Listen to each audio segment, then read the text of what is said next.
Welcome back to Homes with Joan.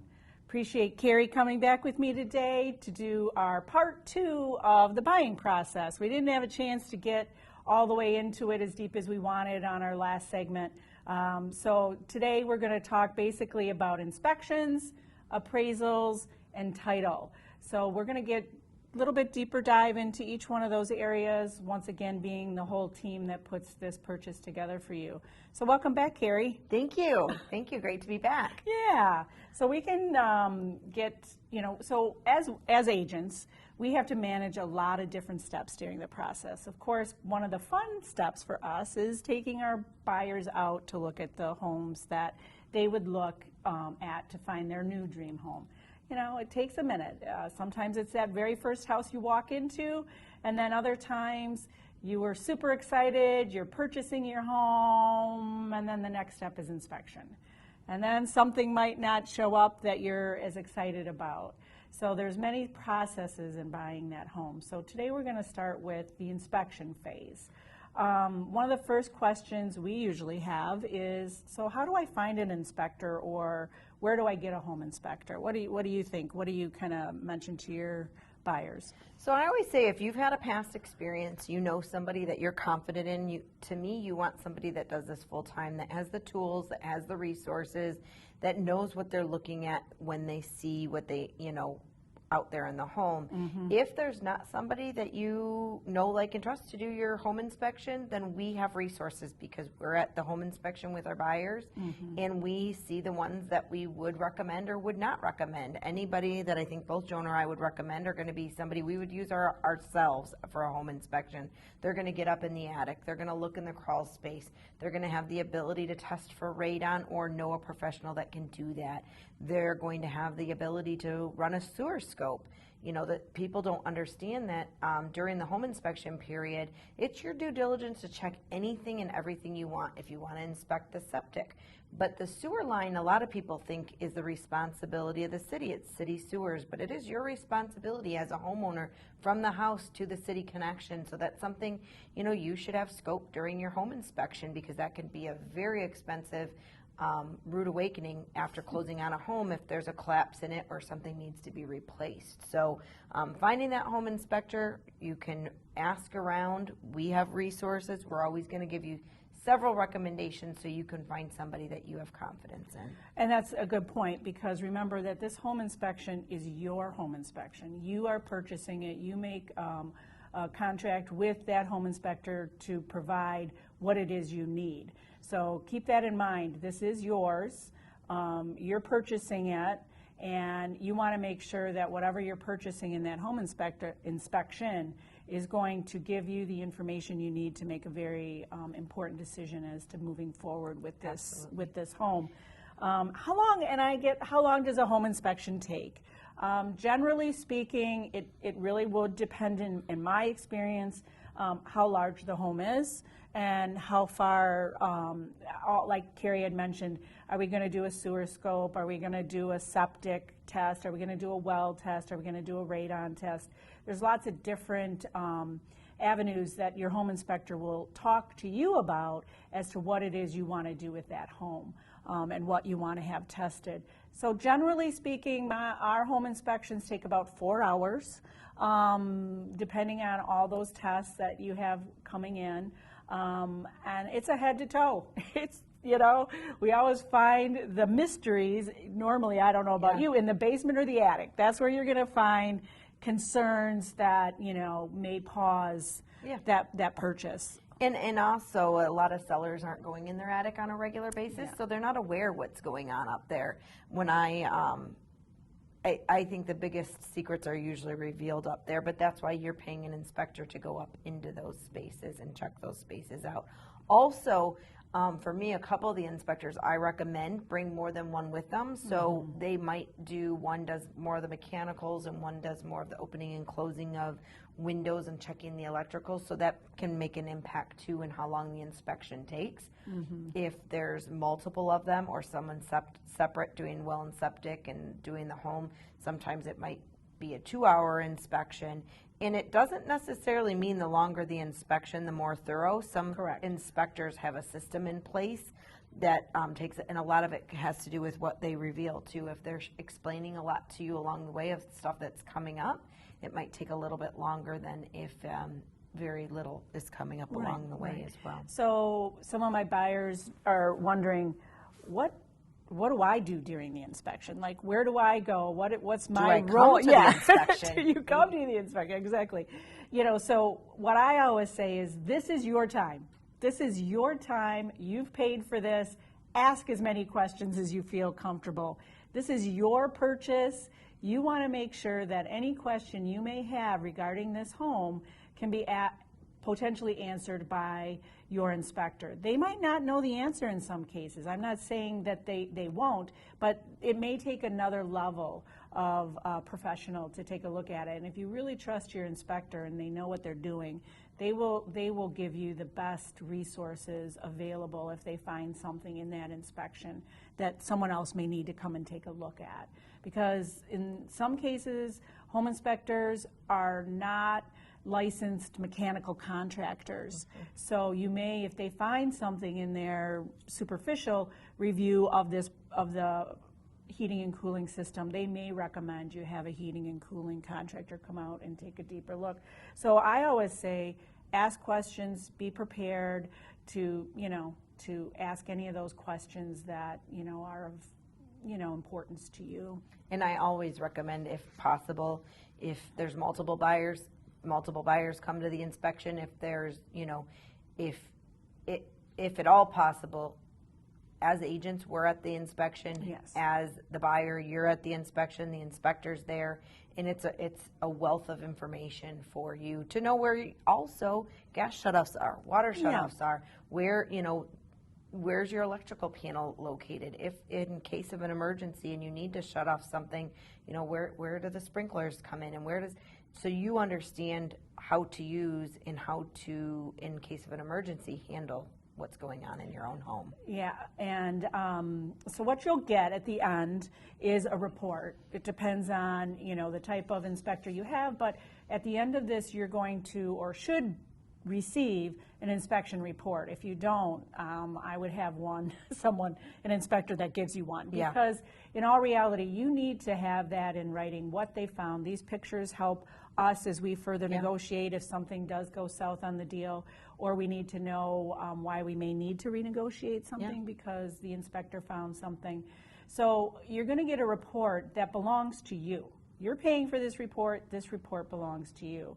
In most cases, for me, I also get a copy of that report because our inspectors, want to make sure that we're also involved in that inspection and knowing what they found.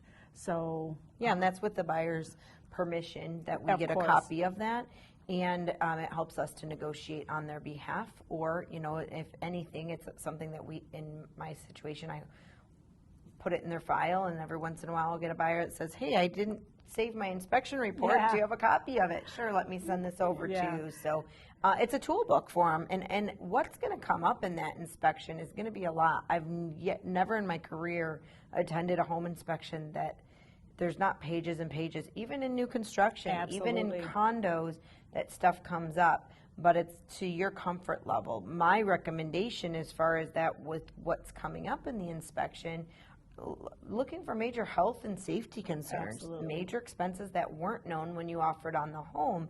If the inspector comes back and says the furnace is 30 years old, but the seller never said the furnace is new, you wouldn't expect it to be a new furnace, so but look through that inspection report, review it, and use that as a toolbox of going forward in your new home of things you might want to take care of over time. And I think that this is one of the most important purchases and expenditures you have as you purchase your new home. We'll be coming right back, and we're going to move into appraisals.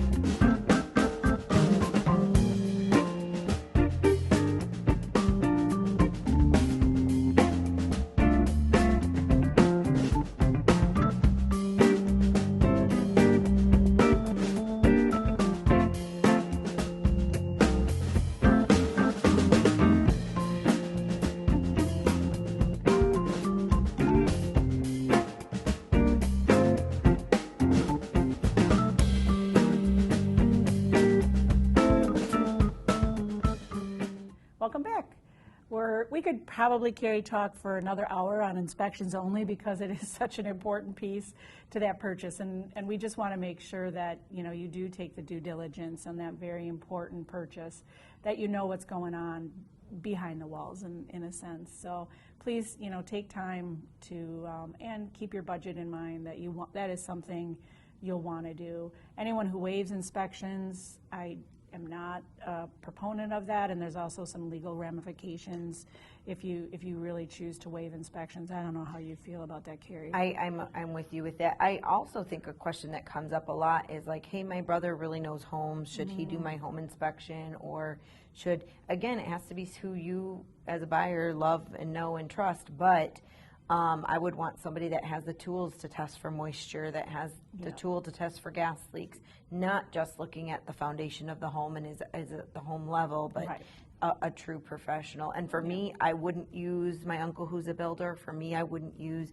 an inspector that's been doing it for years and that knows what they're looking at. I've always said, when you buy a toaster, you get like a 12-page manual on how to manage a toaster. When you purchase a home, you get nothing. Basically, I believe that inspection report is a pretty close manual to that home.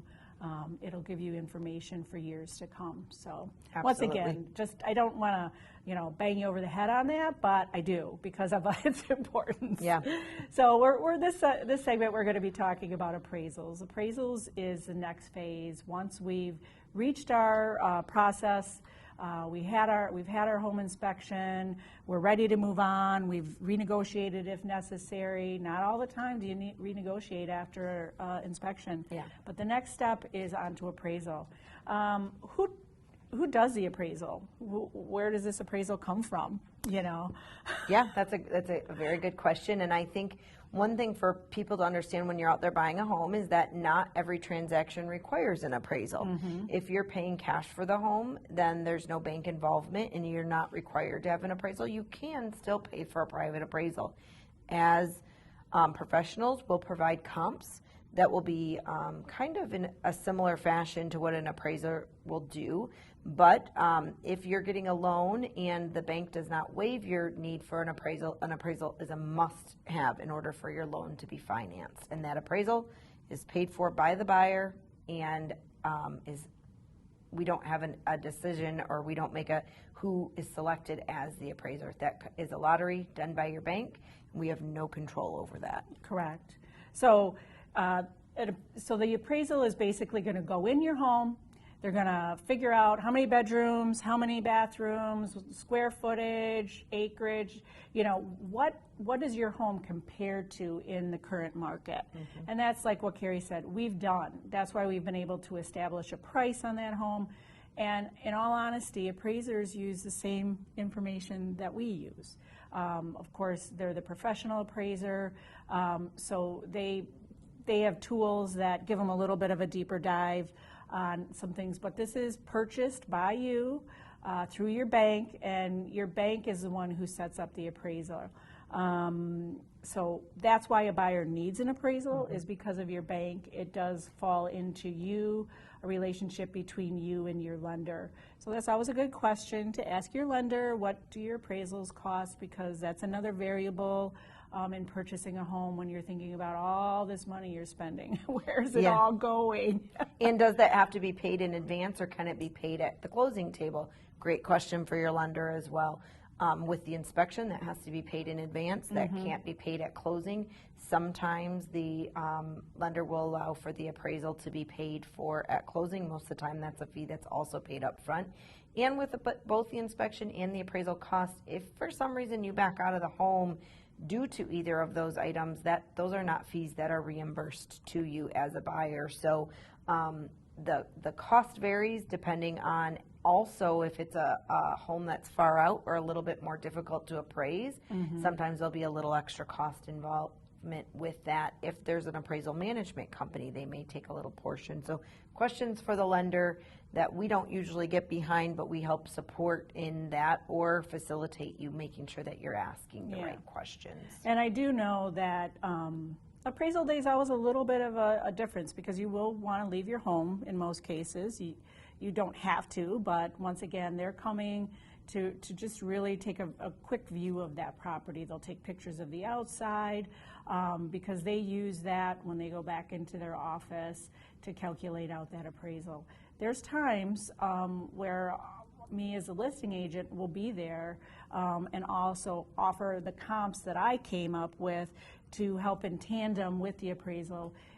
Just as a potential, hey, this is where I came up with my numbers. Not all cases, but there are some times where I've done that. I don't know about you, Keri. I try to, in every scenario, offer that to the appraisal, to the appraiser. I say, hey, we're a team. We all want to work together to get this to the end, at the same end result. So can I be a support for you, or do you have a problem with me meeting you there? Most often, the appraisers say, absolutely. I'll give you a call when I'm on my way. I'm going to be in a window of this, and meet me out there, and I'll bring not only comps, but I'll also bring a list of updates that have been done to make sure that there's nothing missed in what the appraisers, that's their opinion of value.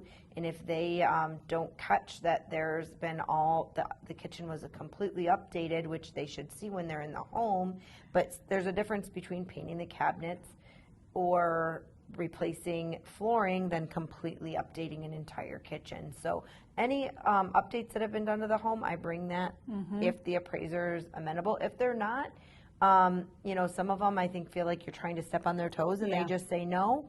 And we need them to, give the best work. But to me, if they're saying no, we will take no help, then I really hope that they're confident in what they're doing to get it there. Yeah, I do too. And really, there's also appraisals, unfortunately, that are just drive-bys. Depending on how many homes have been sold in that neighborhood. If it's a high-volume neighborhood, lots of houses, lots of same comps, sometimes they say, okay, we feel pretty confident about where we're at.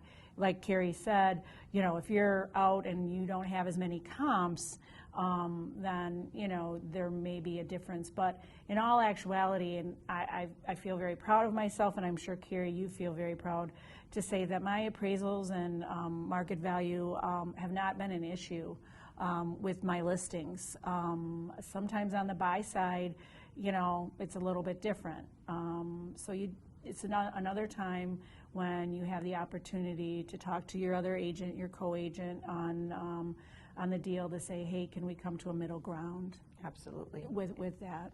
Yep, absolutely. And I think too, it's just everybody working together, whether it's the other agent, the buyer, us as agents with the appraiser. We just all want to work together to get you smooth transaction and to the closing table. And I think that once again goes back, to your confidence in who you're working with, and making sure that communication is always open, and that you always have someone that can answer that question. That means your inspector now, that means your lender. Make sure that you're not afraid to ask the questions that you're unaware of. And we're there for you, and so is that lender. They want to make sure that you're getting that home that you're hoping to buy. So they're there with you, but this is one of the phases that we have to get past before we get to the closing table. So you really want to make sure that you have that opportunity to know what that market value of that property is.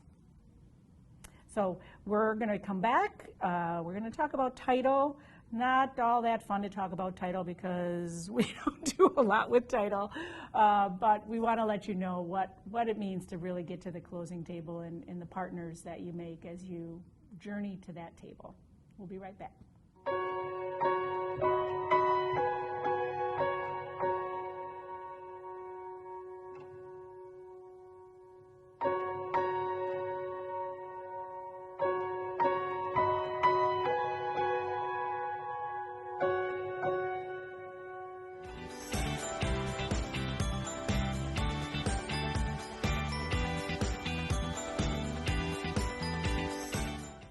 All right, well, there was one really important question that I felt that we really needed to talk about appraisals. So what happens when my appraisal comes in lower than my negotiated price? on that home? It's a very good question. We hope that this doesn't happen, but it Yep. certainly does happen. And there's a lot of potential scenarios that could happen. I think first, your realtor, maybe the list agent and the buyer's agent, go through that appraisal and make sure that there were no material facts that are missing. Did they miss that there's 2 full baths? They only put that there's 1. That rarely ever happens, but does. Everybody makes Sure. mistakes. So I think the first thing is take a look at that appraisal. As a buyer, you could take a look at that appraisal too, or the seller could take a look as well. Were there material facts missed in the appraisal? If there were, then that's actually to the benefit to have the appraisal adjusted. If not, then take a look at the comps and see, were there comps that were better than what was on there? I think that's actually rare that happens as well. But if it does, then you can go back and do an appraisal rebuttal or appraisal dispute. The appraiser, nobody likes to be told that they've done something wrong, No. and so that's not a high success rate Yeah. for having that adjusted. But in my career, a couple times we have had success in having that adjusted, maybe even just a little bit. But that's step one, that just make sure that the appraisal looks good. And depending on the lender, every once in a while the lender will say, we don't do rebuttals. If they don't, that's a little concerning to me, because we want to fight to get this accurate report first. And then number two, it's negotiate, right? If the seller's willing to come down in price, or if the buyer's willing to pay over appraised value, it's just back to negotiation. And if there's certain types of loans you're going for, that appraiser, no matter what, appraisal is going to stick to that house. So that appraisal is what any person going forward is going to have to go off of. So it may be to the listing person's advantage to accept that appraisal and not have it show up later down the road because you think you're going to find a lender that's going to give you more than what the house is worth. And that's only for certain time frames as Right. well, and with certain home types. If you're getting a conventional loan, the appraisal does not stick with the home. Correct. So it kind of depends, and like anything in the industry, it's case by case. Yeah, So you kind of rely on your professional to guide you through, know what your comfort level is. You don't want to start all over when you've already invested hundreds of dollars in your inspection and hundreds of dollars on your appraisal. You want to come to terms if you can, and if you like the house that much.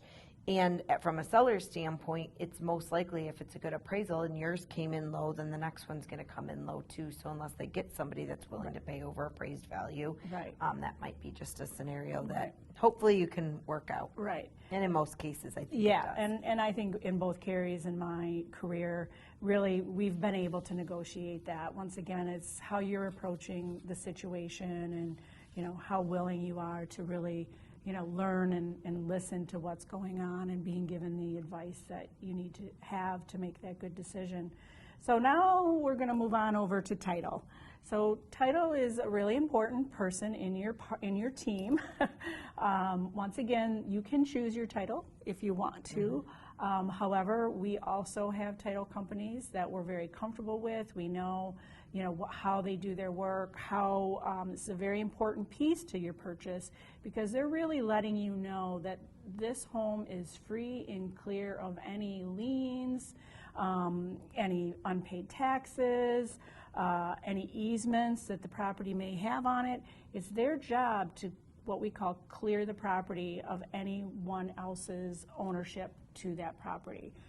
So that's their first step, is to check out that, what that property is.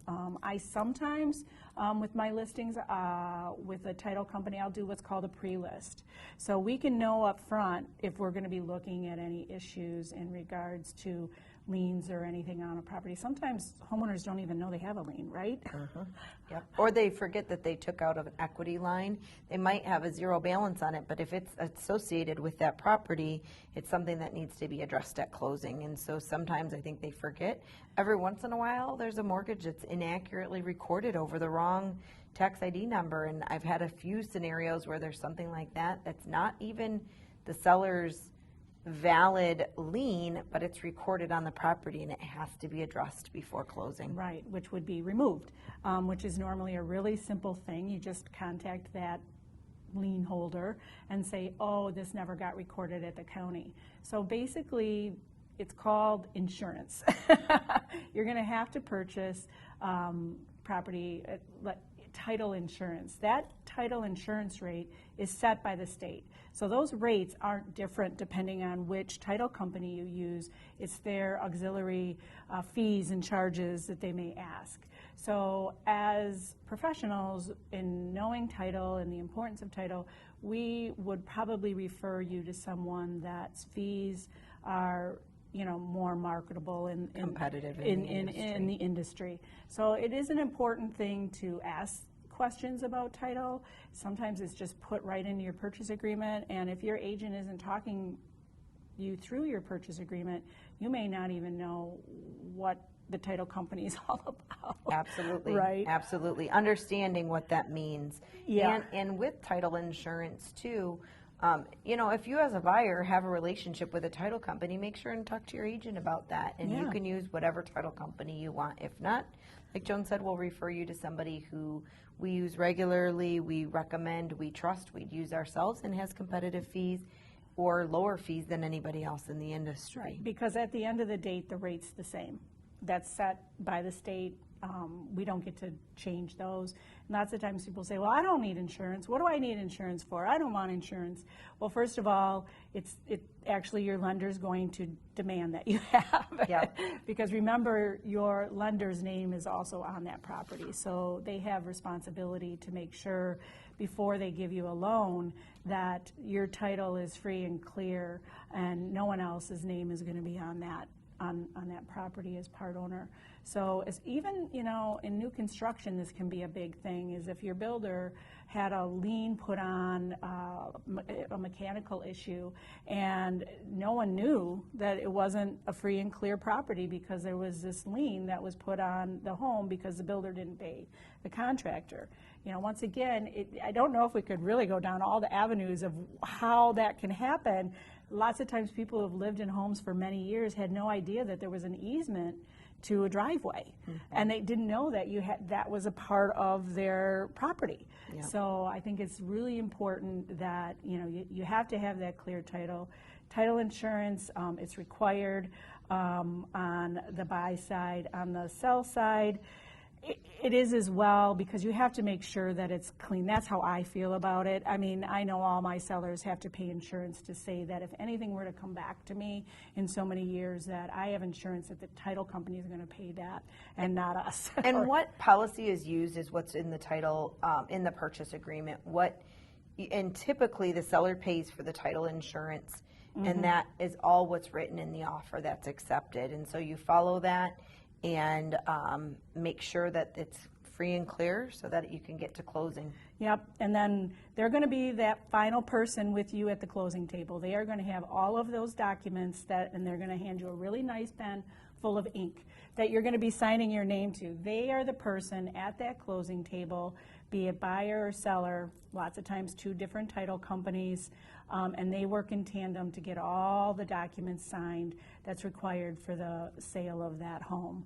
So they're the ones that are there. They're the ones that you will follow up with in the future. If anything happens with your title, it's their responsibility. That's what your title insurance is about. And your title company is also the one that at the end of the day will be there when you hand that key over or you receive that key to your new home. Yeah. So title's a really important piece. Once again, we thank you so very much for being with me today. Yes. And you as well, that you took the time to really try to find that knowledge about buying and selling in the real estate world. Please remember to use a professional. Keri Sorenson, the Keri Sorenson team, highly recommend them.